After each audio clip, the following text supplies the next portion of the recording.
dinner. Brad couldn't wait to come home from school. He couldn't wait because he wanted to eat his favorite ice cream. His favorite was swirly curly chocolate chip delight. Brad, don't eat too much before dinner, his mother called out. Brad couldn't wait to finish his homework. He couldn't wait because he wanted to eat his favorite ice cream again. I wish I could eat swirly curly chocolate chip delight all day, Brad uttered to himself.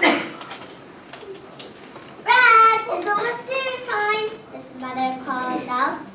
The only problem was that Brad had eaten too much of his favorite ice cream before dinner. He felt worse because he remembered what his mother had said. If you eat before dinner, you'll ruin your appetite. Brad wished he had listened to her. At dinner time, Brad did not feel hungry.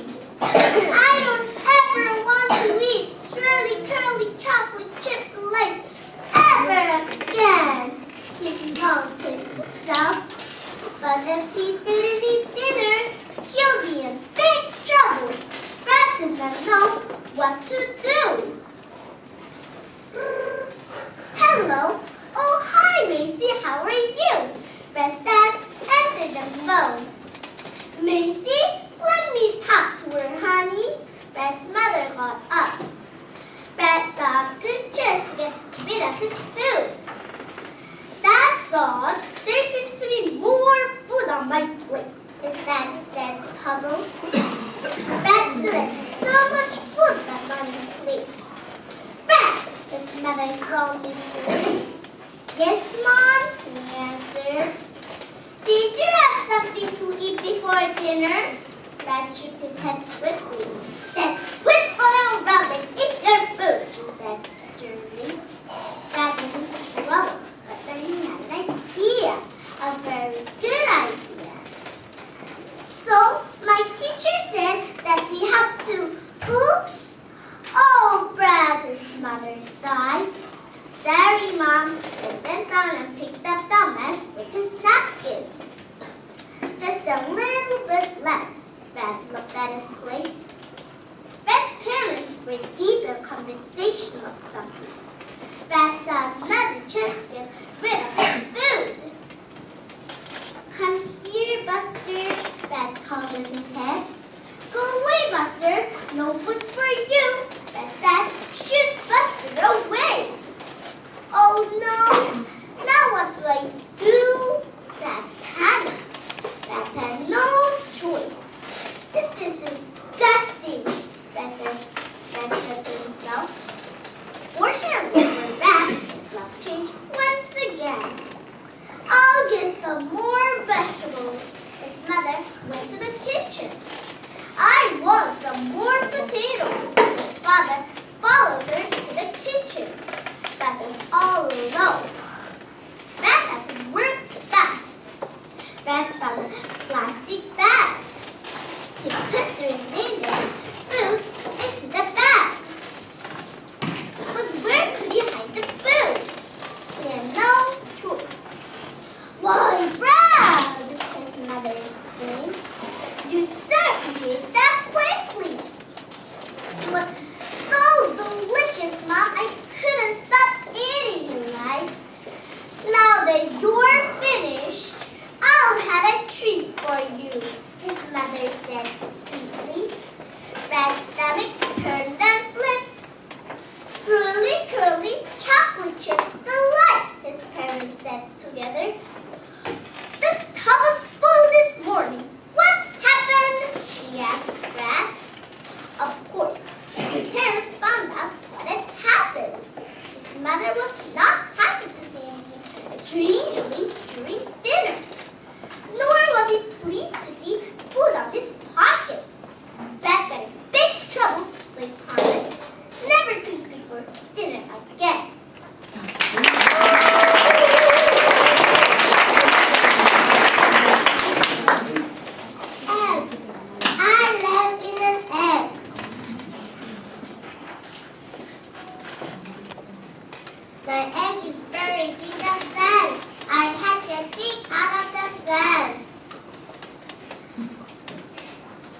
I go to the sea and swim.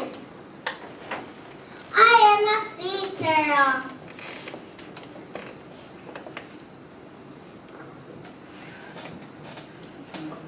I live in an egg.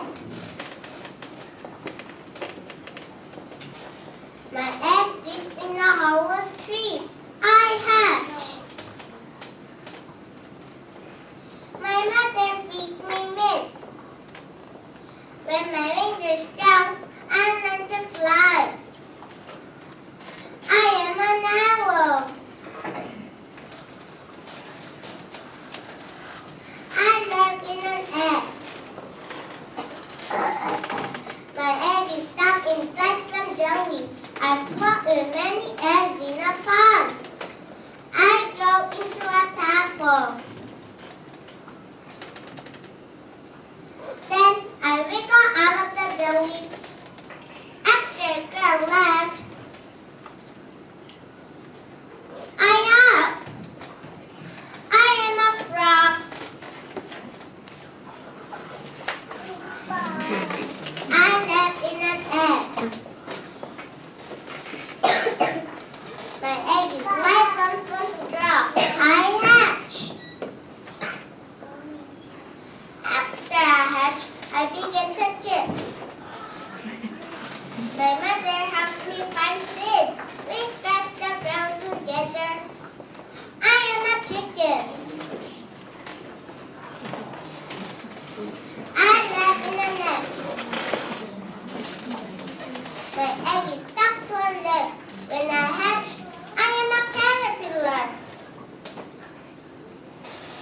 After a few weeks, I'll be the cocoon. Inside the cocoon, I grow wings. Soon I'll come out and fly away. I am a butterfly.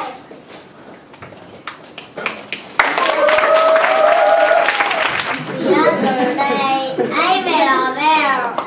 Away up there, a great big bear.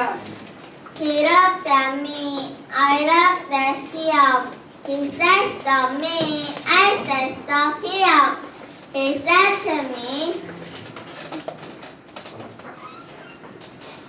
why don't you run? I see you don't have any gun.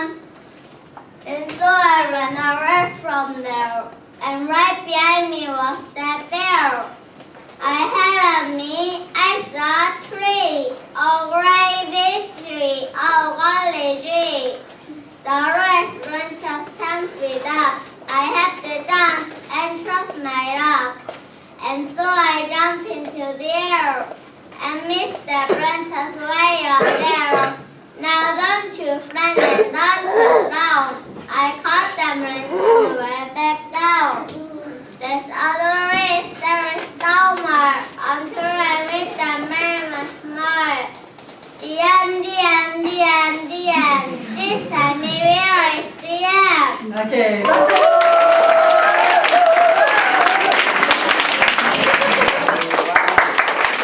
The golden egg. Farmer John and his wife Mabel don't have a lot of money. The summer is very hot and dry. Most of their corns are dying. But Mabel wants a new car. We don't have enough money, Farmer John says. You could sell your tractor, Mabel says. I need a little tractor to plow the field, Mabel, Farmer John says. Maybe we can get a new car next year. But I need a new car now, Mabel says. Sorry, Farmer John says. They were both quiet. It's getting late. We need eggs for breakfast tomorrow, Mabel says. Go get some for me, John. Farmer John moved outside. There were only 3 eggs in the chicken coop. But one is different. Oh my goodness! Farmer John yelled. Mabel, come here! Mabel enters the chicken coop. What is it, John? She asked. Why are you yelling? I think this egg is made of gold, Farmer John says. He showed it to her. Oh my! It's so shiny. She tests the egg hard on the chicken coop wall. It doesn't break. I think she says. This is the golden egg. Now we can buy a very nice car. We have to be careful, Mabel, Farmer John says. Let's go in the house. Mabel and Farmer John sit down. The golden egg is on the table. Let's wait until tomorrow before we do anything, Farmer John says. I want to see if the chicken lays another golden egg. They go to bed. In the morning, there is another golden egg in the chicken coop. Oh, John! Mabel screamed. We could move so much nicer house with this chicken. She picked up the chicken and kisses it. We could be millionaires, John. Just think, Farmer John says. We'll be rich by the end of the week. John, Mabel whispers, I know how you can get all the eggs right now. We will just wait. How? Farmer John asks. You can kill the chicken, Mabel says. Then you can take all the golden eggs at once. So Farmer John killed the chicken. But there were no golden eggs inside it. Oh no! Mabel screamed. Where are all the golden eggs? I guess we should have waited, Farmer John said. Now we won't get any more golden eggs. Mabel starts to cry. Oh, we'll never be millionaires, she says. Why do bad things always happen to us? Bad things happen when people are greedy, Farmer John says. Okay, Billy the bully. Billy is a boy at Hillside Elementary School. He's mean to the other boys and girls. So, all the children call him Billy the bully.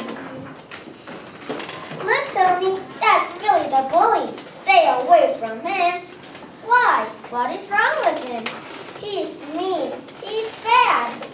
Johnny looked at Billy, and he did not know why Billy was a bully. One day, the boys were playing soccer. Billy the bully ran up to them and took their ball. I am your ball. It was our ball back. You were a bully. If you want your ball, go and get it. Then Billy the bully kicked the ball over the fence.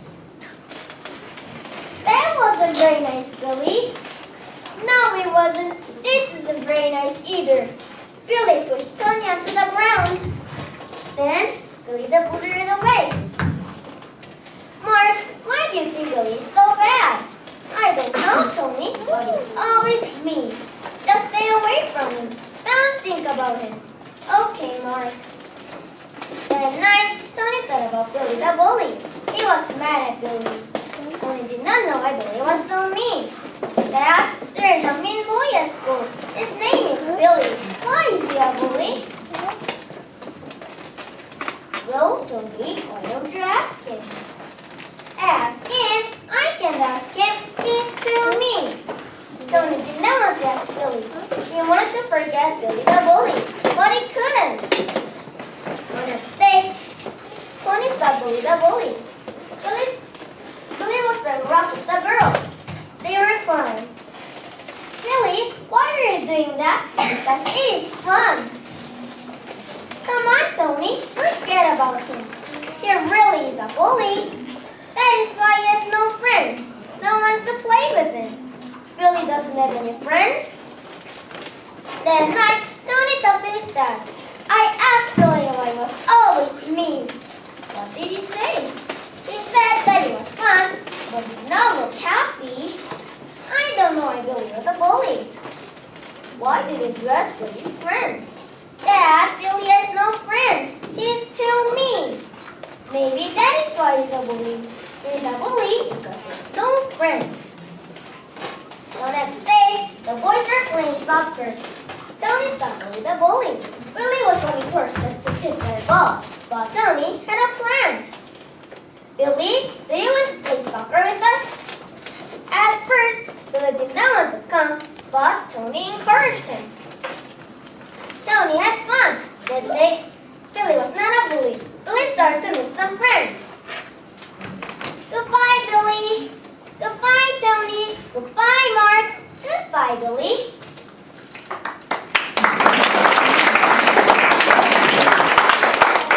My name is Yumi. This summer. Settle down, class, said the teacher. We have only 2 weeks left of school. So, today, I want you to write about what you will do during your summer vacation. This is easy. I know exactly what I will do this summer, and I can't wait for it to start. I will go to my grandparents' house. They live up north, beside a large lake. The lake is never too cold, and it is so clear that I can see right to the bottom. I love the water so much that my grandmother sometimes calls me a fish. I will swim in the lake all morning until my grandmother calls me in for lunch. I'll never get bored of swimming. Early in the morning, my grandfather and I go fishing on his boat. If we are lucky, we will catch a big fish. It is very quiet and peaceful out on the lake. After lunch, there are many chores to be done. My favorite chore is helping my grandfather mow the lawn. He has a big lawnmower that I can ride. We will also clean the boat. My grandfather will fix the engine. And I will polish inside and outside of the boat. After chores are done, I will play again. Last year, I made a fort high up in a big oak tree. I asked some friends to come and play with me in my tree fort. They are John and Tina. We will do many fun things together. One of our favorite things is to wait for the ice cream truck to come around. When the truck comes, we will run down from the fort and buy ice cream cones. My favorite flavor is chocolate. Yummy! John, Tina, and I love to go to the beach. At the beach, we will build a sand castle. Last year, we made one that was almost as tall as me. At 5, I will have supper with my grandparents. My favorite meal is barbecued hamburger with corn on the cob. My grandmother is the best cook in the world. After dinner, my grandmother, grandfather, and I will watch the sunset. The sun looks very beautiful as it sets into the lake. At night, we will sit around the campfire and my grandfather will tell me stories. Some are scary, but some are funny. But they are always interesting. Sometimes my grandmother let me roast marshmallows over the fire. Soon, I will get tired and it will be time for bed. But I don't mind going to bed because I will be able to do everything again the very next day. I really love... Time's up, said the teacher. Please hand in your stories. Oh no! I haven't started writing yet.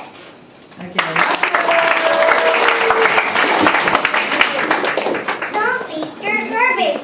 Here once was a boy named Thomas who lived just down the street in the house with the red bricks. Thomas didn't care about the environment and he never recycled his garbage. One day, an old lizard smelled an awful stench while he was working in his basement. He walked upstairs and outside and kept following the scent until he found himself in front of Thomas's house. He stopped out front and looked at the garbage piled up on the curb. He shook his head with disgust and said, "Look at all this trash. Thomas must learn that he should not waste this garbage." The lizard pulled out this wand and put a spell on Thomas's house. Now, every time Thomas threw away good garbage, it would talk to him. The spell would not go away until Thomas stopped wasting his garbage. That night, Thomas noticed a mistake after he finished his homework. Without thinking, he threw the paper into the trash. "Hey, what are you doing?" said a voice.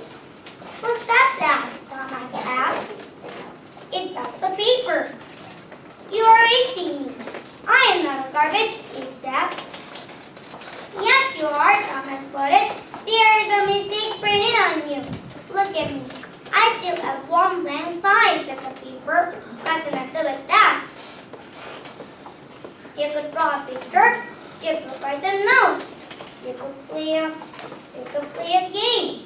You could do your math homework. Wow, I never thought about it before, said Thomas. Well, you should start thinking about it more often. I am precious, the paper explained. The tree had to die to make me. Don't waste the tree by throwing me away. You must learn to recycle. The next day, Thomas went to the kitchen to make his breakfast.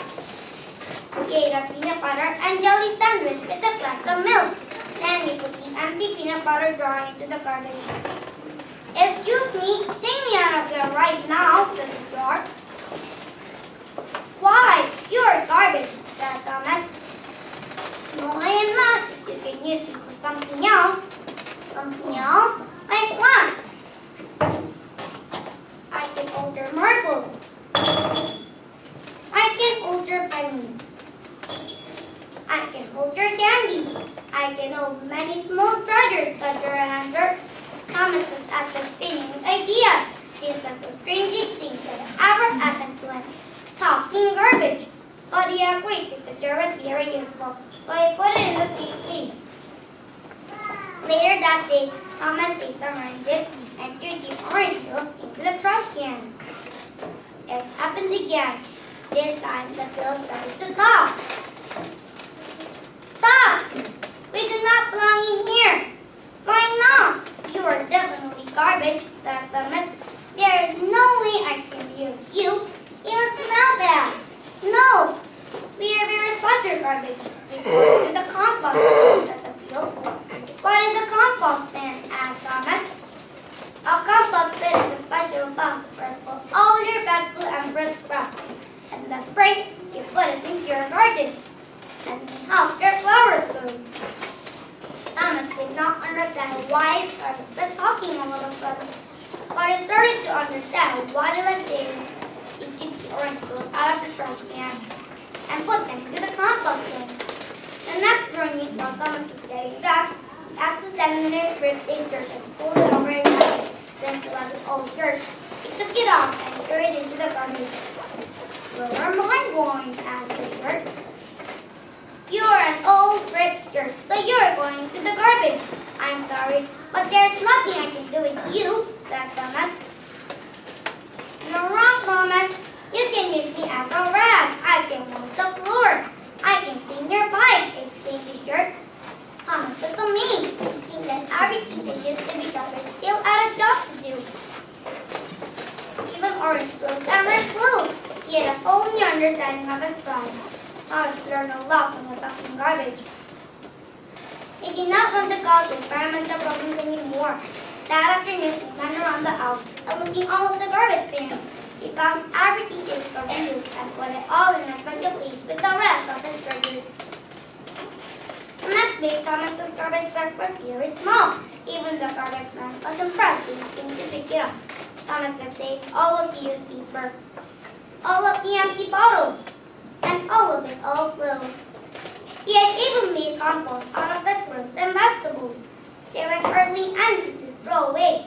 However, the garbage man was not the only person who was amazed by Thomas's new habit. The old wizard had also seen the small bag of garbage on the birthday stage. During the month, and everyone was listening, he walked by Thomas's house, enjoying the fresh air. He smiled and laughed as he looked toward the house. Ha ha, Thomas, you have learned your lesson. You have learned to save your garbage. So I will remove the smell from your house. Okay, 박수! The big breakfast. It was a beautiful Sunday morning. Paula, Becky, and Helen were waiting for their mother. Good morning, girls, said Dad. Good morning, Dad, said the girls. Dad began to hum his Mom's pink apron. Where's Mom? asked Paula. Your mother is sick, said Dad. So today, I'm going to make her breakfast. Every Sunday, Mom made a big breakfast for the family. Mom was a wonderful cook. The family was soft and laughed as they ate the breakfast together. What would you like to have? asked Dad. Can I have some pancakes? asked Becky. I like scrambled, asked Elsa.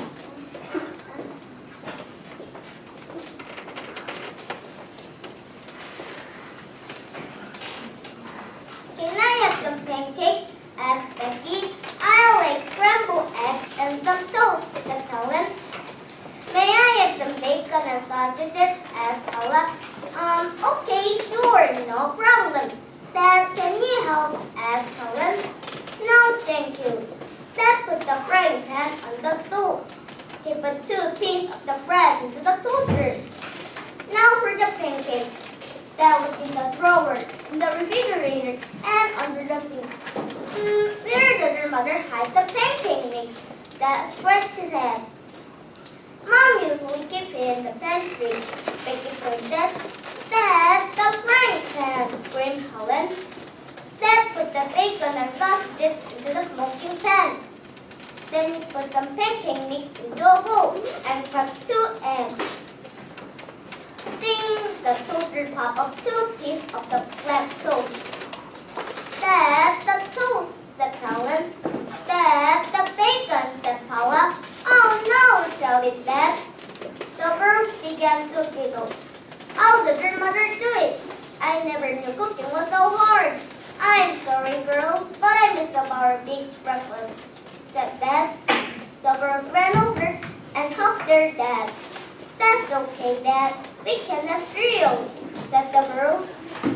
Paula got the milk. Becky got the cereal. Ellie got the bowls and spoons. Having a big breakfast was as important as being together. Okay.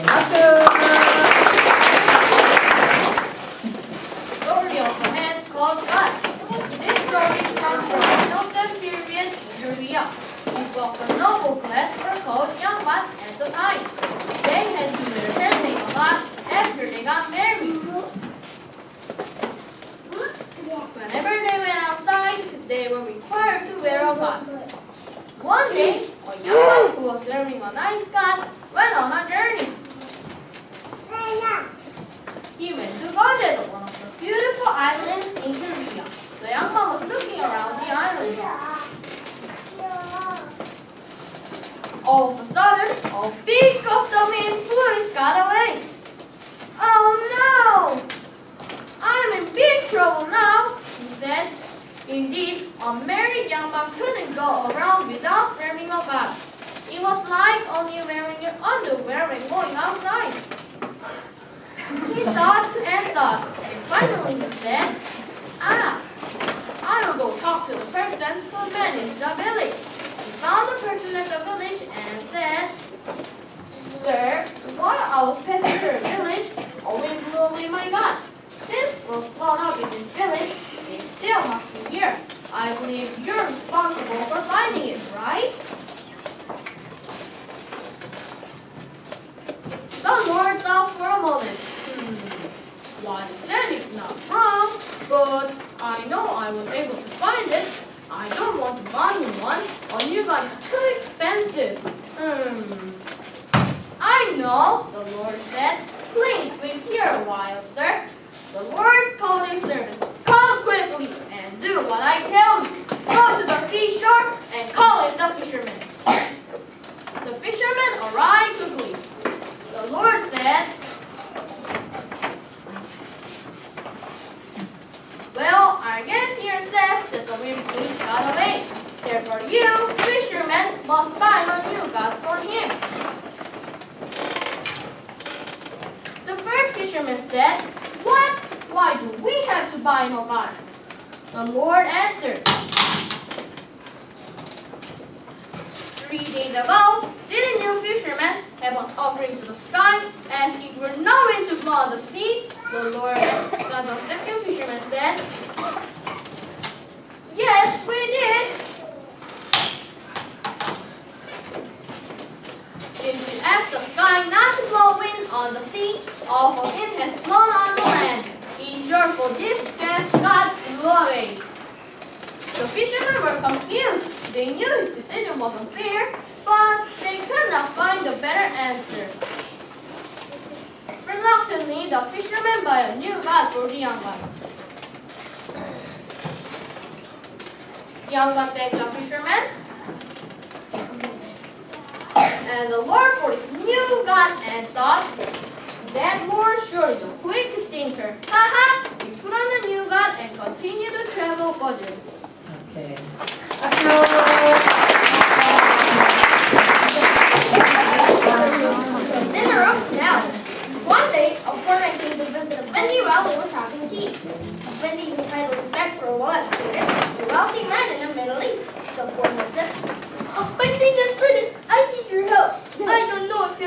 me? I am a poor man, a man with no money. The Effendi looked at the man kindly. I will help you, he said. Tell me, what is wrong? The poor man was tired and hungry, and it took him a while to begin. I have a problem, he paused suddenly. Yes, said the Effendi gently. Go on, he said. Yesterday I stopped and saw the door of a restaurant, the poor man said. The restaurant belonged to rich men. I ate nothing. I only smelled the food. However, the owner came out and noticed me. He said I was enjoying his food. And he wanted me to pay for the food. The poor man stopped. He turned aside and called. The Effendi wondered if the man was crying, but he waited patiently for the man to continue. Please finish your story when you're ready, said the Effendi. Well, I of course had no money with me, so I couldn't pay him. He became very angry. He shouted and shouted until the judge came. The judge said I must appear in court today. He will tell me how I'm to be punished. Please, Effendi, begged the poor man. Can you help me? Can you say something to the judge? The Effendi offered the man some tea, and he sat thinking quietly while the man drank. When the man had finished his tea, the Effendi spoke. Yes, I'll go to court with you. Let's go. And they left together. When the Effendi and the poor man got to the court, the rich man was already there. He was waiting for them. As soon as the rich man saw the poor man, he began shouting angrily, "Man owes me the price of one dinner! I want my money! These beggars are all alike. They live off the work of others." It took them just several minutes to come the rich man down. "You see, I'm angry," said the judge. "You have filled yourself up on the smell of his restaurant. Yet you have not even paid him. You must pay right now." After the Effendi heard what the judge said, he stepped forward. He looked at the rich man and said, "Oh, sir, do not be so upset. This poor man is my brother, my elder brother. He is a poor man and he can pay me, so I will pay you instead." After he heard this, the rich man smiled a pretty smile.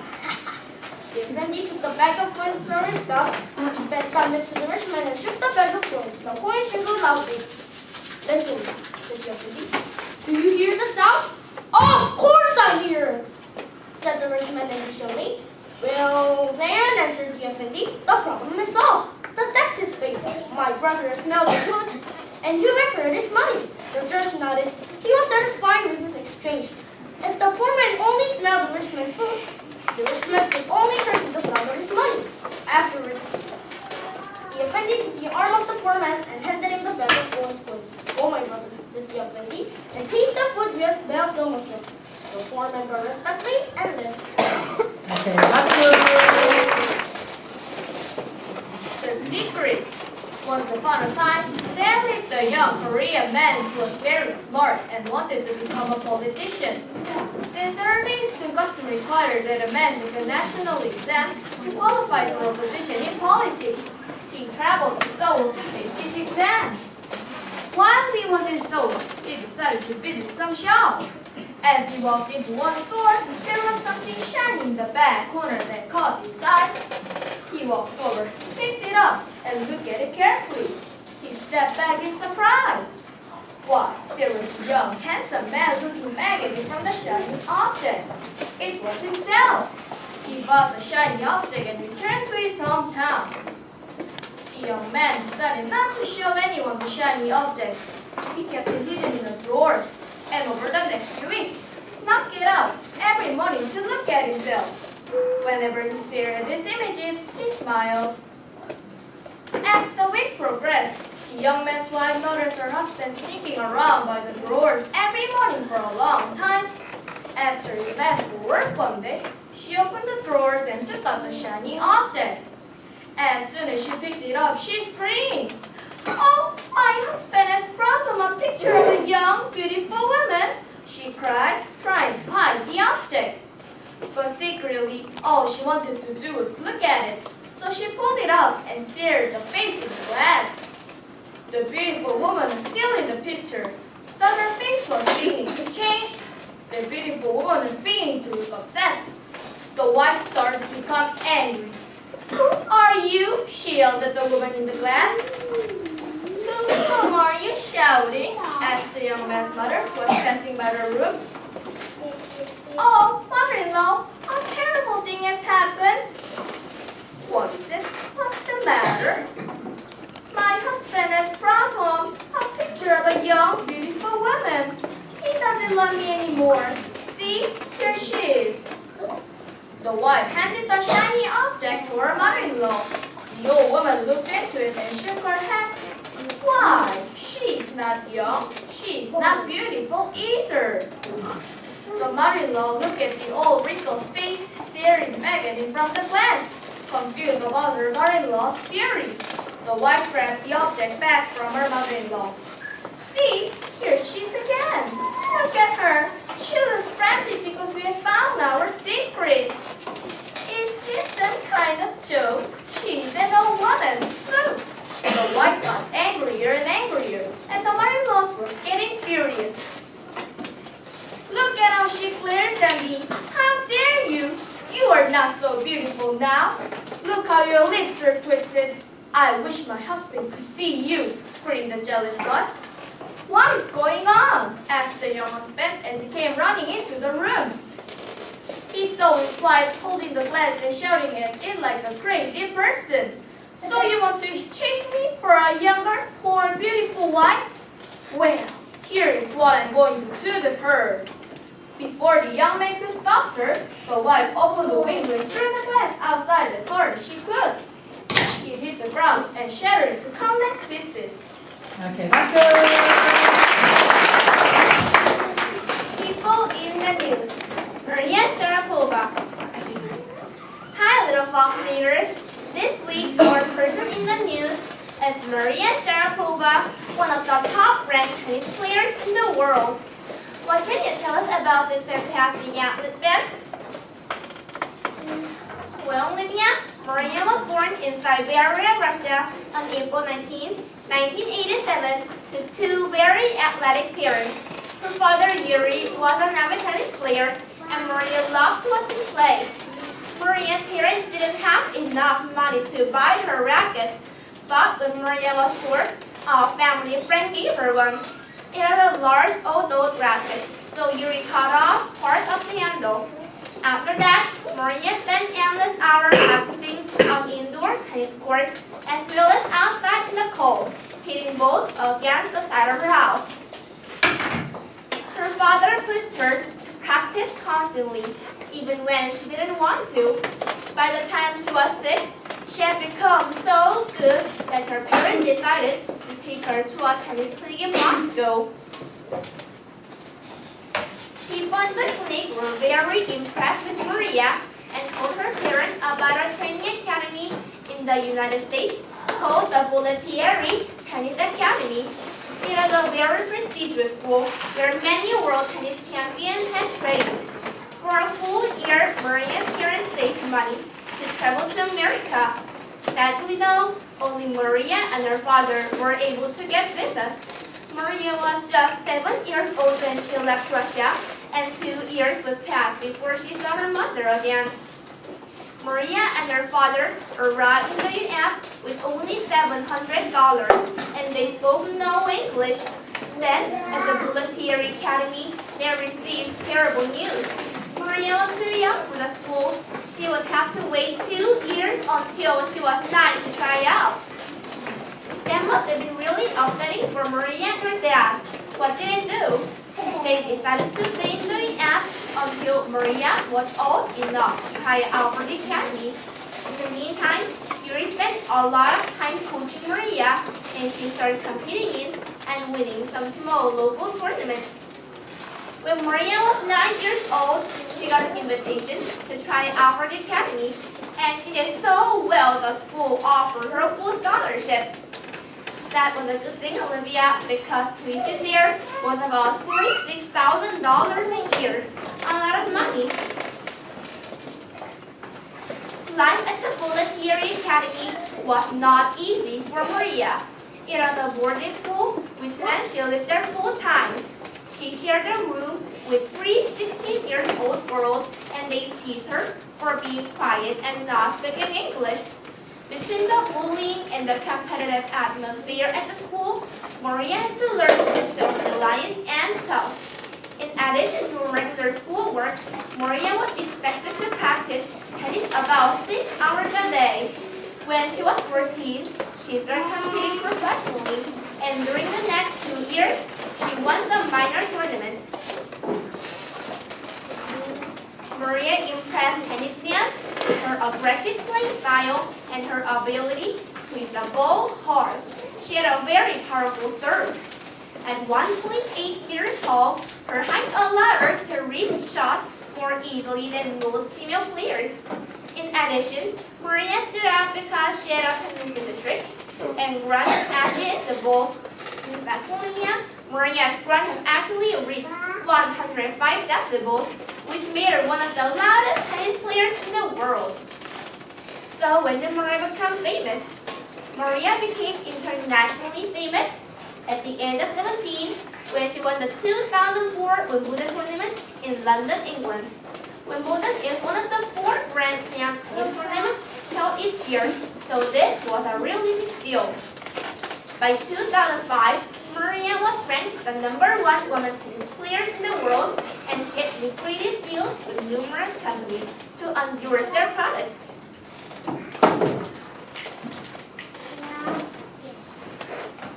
Cameras, watches, drinks, tennis rackets, cell phones, handbags, jewelry, shoes, clothing, you named it. She was on the covers of magazines, in TV commercials, and on billboards. By the following year, Maria was the highest paid female athlete anywhere in the world. Unfortunately, Maria suffered a few injuries since she started competing professionally. In 2006, she bruised her ankle bone, causing her to miss some important tournaments. Then, she developed bursitis in her shoulder, which is an inflammation of the muscles. Swinging the racket was difficult, and Maria finally had to have surgery in 2008. After that, she took several months off from tennis to let her shoulder heal.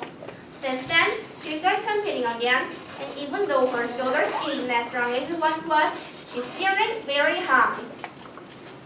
Maria is also known for being passionate on the court, right?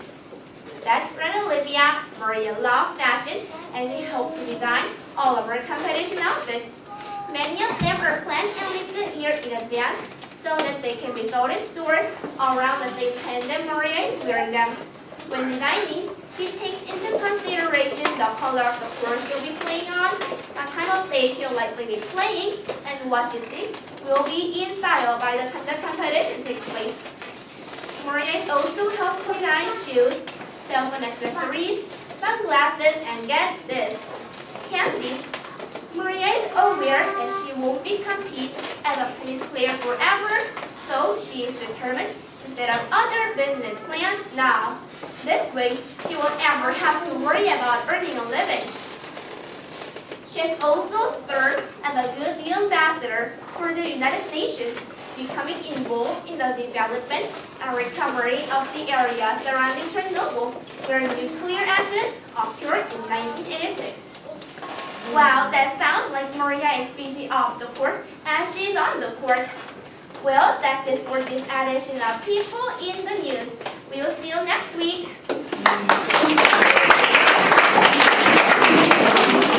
Once there were 2 mice, Tony and Rick. They were cousins. When they were young, they lived together in the country. When they grew up, Rick moved to the city, but Tony stayed in the country. Tony loved the country, but Rick did not. I love the country. It's clean, it's quiet, and it's safe. One day, Tony got a letter from Rick. Rick is coming to visit me here in the country? This is so fantastic! I can't wait to see my cousin again. Hello, Tony. Hello, Rick. I missed you very much. I have missed you too, cousin. Now, Tony had a very humble house. He lived in the back of an old barn. He also had little to eat, just a few crumbs. But he had worked very hard to prepare a nice dinner for his cousin Rick. I have made you a very fancy dinner, Rick. Tonight, we'll eat some very nice carrots and cabbage. After dinner was finished, Rick smiled at Tony and said, Tony, my country cousin, you're very poor. Your house is nothing but a barn, and you have almost nothing to eat. In the city, I eat cheese, meat, and bread every night. Tony looked very surprised. he said with envy. Cheese, meat, and bread every night? Oh yes, and I live in a beautiful warm house. Your bird is Tony became very envious of the city mouse. He decided to leave his poor country house. I want to live in the city. I want to live in the beautiful warm house. Come with me to the city. You can have all you want. So off, they went to Rick's house. But Tony didn't like Rick's house. But Tony didn't like the city. The city is very dirty and noisy. Where are the birds? I can hear them sing. We don't have any birds. Where are the frogs? I can hear them croak. No frogs here. Where is the sun? I can see it shine. It's behind the tall buildings. Would you like to see my beautiful house? Of course. So off they went to Rick's house. The house was indeed beautiful and very large. When Tony saw the house, he was amazed. What a wonderful house! You must be very quiet, or the woman will see you. If the woman sees you, she will kill you. Tony was very afraid. He did not want the woman to see him. Let's eat! When Tony saw the wonderful pile of food scraps, his eyes almost popped out of his head. Look at this food! I have never seen so much food in my life! Tony began to eat the wonderful food. But then, bam! A large broom came crashing down in front of him. Run, cousin, run! If the woman catches you, she will kill you! Tony ran and he ran and he ran. He ran all the way back to the country. He was very frightened. He did not stop running until he was safe in his burrow. I will never go back to the city. I love the country. It is clean and quiet. I love the birds. I love the frogs. I love the sun. Tony never, ever left the country again.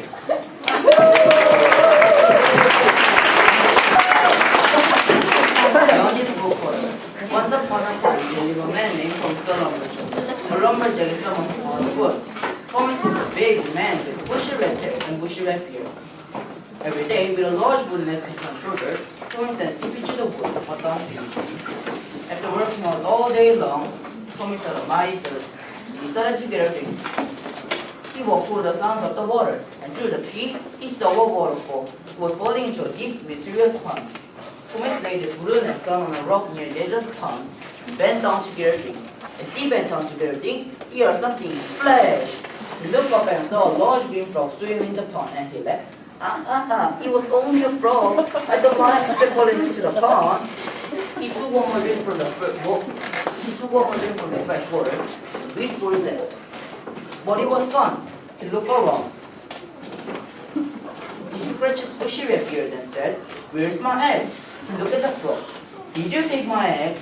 The frog quickly swam away. The pond was very deep, and Thomas the Lumberjack didn't know how to swim. He was just about to give a hope of getting back his axe when a golden-haired spider swam up out of the pond. Is this silver yours?" she asked. Thomas startled. "Who are you?" "I'm a water sprite." "Is this silver yours?" she repeated. "I heard something fall into the pond." "No, I had a simple axe made of wood." The sprite fell back into the pond. Thomas sat down. "How can I be a lumberjack without an axe?" he thought. While he was thinking, the sprite returned. "Is this gold axe yours?" "What, gold? I'm sorry, no. I had a simple axe made of wood." The water sprite fell back down into the pond. She wasn't gone long when she returned. "Is this wooden axe yours?" Thomas looked at the axe and smiled, because it was surely the axe he had lost. "Yes, that's mine. It's a simple axe made of wood." The sprite gave the axe to Thomas and laughed. "Still giggled," she said. "You are a very honest man. I will give you the silver and the gold axes as a reward for your honesty." Thomas didn't know what to say, but before leaving, he remembered his manner. "Thank you." The next day, Thomas told his landlord that went at the pond. The landlord was very greedy man. So he took an old golden axe from the shed, went to the pond, and threw the axe into the water. He waited for the water sprite to come, and after a while she did. "Is this your silver axe?" she asked. Yes, it is, the landlord replied. It must have fallen in the pond. The sprite frowned and looked at the greedy landlord. You are a liar. This is not your silver axe, the landlord said. Before the landlord could finish the sentence, the sprite continued. I collect people who lie. It's my hobby. Do you know how to swim? The landlord knew how to swim, but he was certainly afraid, so he lied again. No, I don't know how to swim. The sprite smiled coldly. Thank you for lying again. Since you say you cannot swim, I will change you into a frog. There was a blinding flash of white light, and when the landlord had stood, was a large green frog. 네, 박수! Bobby, the bookworm. Bobby loves to read books. He reads every chance he gets. He reads fiction and non-fiction. He reads history and biography. Bobby also loves mystery and science fiction. But Bobby's favorite books are about science, especially plants. All of the kids in school call Bobby bookworm, but they don't always mean it in a nice way. A lot of kids use Bobby and Coffee pen names, but Bobby tries to ignore them. One day, Bobby went on a field trip to Rockbridge Park. Bobby was in a group with 5 other students. One of them, named Kyle, made fun of Bobby all the time. Where is your book, bookworm? Class, stay in your group, please. The class followed Miss Muffy and the park ranger as they walked into the forest. The ranger explained about the different types of trees and plants. Suddenly, Bobby felt someone grab his bed. Hey, bookworm, what's this? Give me back my book. Come and get it. Bobby wanted his book, so he ran to Carlos and Frank. Carlos and Frank went deeper and deeper into the woods. Bobby finally caught up with them. Give me back my book. My pleasure. He threw the books on the ground. Let's get out of here. Which way do we go? Kyle, I think we're lost. I'm getting cold. I'm hungry. Me too. And my feet are killing me. Bobby quietly took out some pins. He gave it to Frank and Kyle. Hey, thanks, bookworm. Hey, look, let's eat those berries. Wait, don't eat those. They're poisonous. That's the red fanberry. The flower petals are white and it smells like a rose. But the berries and roots are poisonous. The 3 boys walked and walked. They looked for the rest of the class. I'm getting tired. Let's sit here and rest. Wait, don't sit there. That's poison ivy. Gosh, how do you know so much about plants? I read about them in books. Come on, I'll show you some other poisonous plants and berries. Bobby led the 2 boys along the path. Bobby led the 2 boys along the path. They stopped in front of the bushes and trees. Bobby explained about the different flowers and plants. The 2 boys were very interested in what they saw. Soon, they forgot they were lost. Wow, you're so smart. I wish I knew as much as you do. It's not because I'm smarter than you. It's because I read about plants in books. Suddenly, they heard a familiar voice. Kyle, Frank, Bobby. It was Miss Muffy. She was with the park ranger. Are you okay? We were very worried because the forest has many dangers and poisonous plants.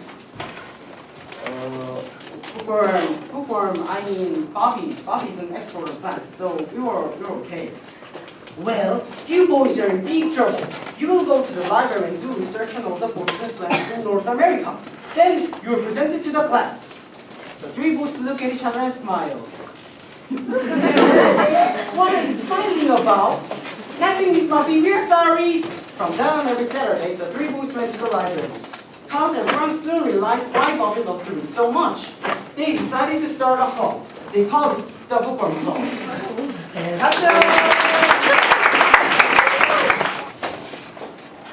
what causes bad breath? There is a curse that has plagued humanity since ancient times. The Greeks fought it by shooting aromatic resins, while the Chinese resorted to eggshells. In the ancient Jewish Talmud, it's even considered legal grounds for divorce. This horrible scourge is halitosis, otherwise known as bad breath. But what causes it, and why is it so universally terrifying? Well, think of some of the worst odors you can imagine, like garbage, feces, or rotting meat. All of these smells come from the activity of microorganisms, particularly bacteria. And as disgusting as it may sound, similar bacteria live in the moisture-rich environment of your mouth. Oh, don't panic. The presence of bacteria in your body is not only normal, it's actually vital for all sorts of things, like digestion and disease prevention.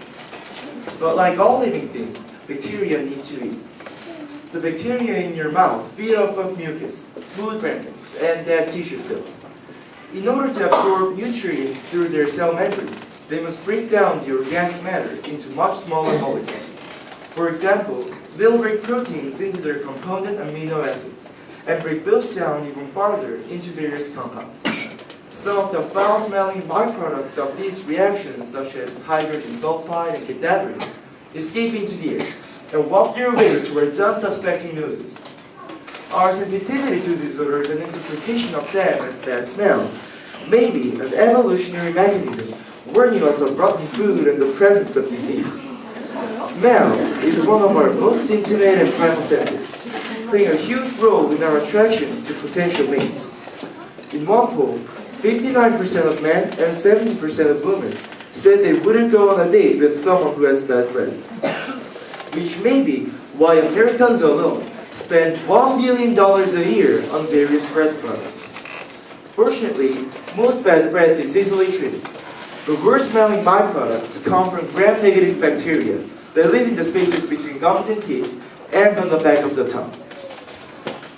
By brushing and flossing our teeth, using antibacterial mouthwash at bedtime, gently cleaning the back of the tongue with a plastic scraper, and even just eating a healthy breakfast, we can remove many of these bacteria and their food sources. In some cases, these measures may not be enough due to dental problems, nasal conditions, or rare ailments such as liver disease and uncontrolled diabetes. Behaviors like smoking and excessive alcohol consumption also have a very recognizable odor. Regardless of cause, the bad smell almost always originates in the mouth and not the stomach or elsewhere in the body. But one of the biggest challenges lies in actually determining how our breath smells in the first place. And it's unclear why. It may be that we're too acclimatized to the smell inside our own mouths to judge it. And methods like cupping your hands over your mouth or licking and smelling your wrist don't work perfectly either. One study showed that even when people do this, they tend to read the smell subjectively, according to how bad they thought it was going to be. But there's one simple, if socially difficult, way of finding out how your breath smells. Just take a deep breath and ask your friend. Thank you.